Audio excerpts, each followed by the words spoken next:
তাহাকে দেখিয়াই সকলে সসম্ভ্রমে উত্থিত হইয়া প্রণাম করিল এবং তিনি নিম্নের হলঘরের পশ্চিমের দ্বার দিয়া উদ্যানপথে নামিয়া দক্ষিণ মুখে ফটকের দিকে ধীরে ধীরে অগ্রসর হইলে পশ্চাতে কিঞ্চিৎ দূরে থাকিয়া তাহার অনুসরণ করিতে লাগিল।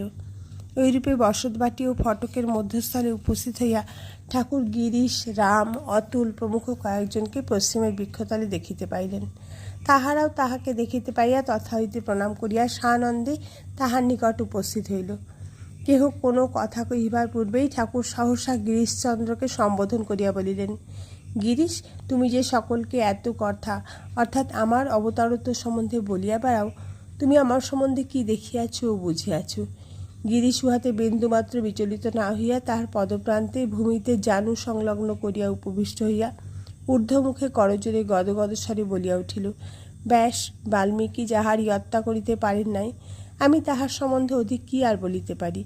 গিরিশের অন্তরে সরল বিশ্বাস প্রতি কথায় ব্যক্ত হওয়ায় ঠাকুর মুগ্ধ হইলেন এবং তাহাকে উপলক্ষ করিয়া সমবেত ভক্তগণকে বলিলেন, তোমাদের কি আর বলিব, আশীর্বাদ করি তোমাদের চৈতন্য হোক। ভক্তগণের প্রতি প্রেম ও করুণায় আত্মহারা হইয়া তিনি এই কথাগুলি মাত্র বলিয়াই ভাবাবিষ্ট হইয়া পড়িলেন। ভক্তগণ জয় রবে দিক মুখরিত করিয়া একে একে আসিয়া প্রণাম করিতে আরম্ভ করিল।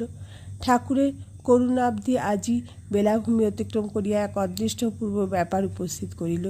অদ্য অর্ধবাহ্যদশায় তিনি সমবেত প্রত্যেক ভক্তকে দিব্যশক্তিপূত স্পর্শে কৃতার্থ করিতে লাগিলেন।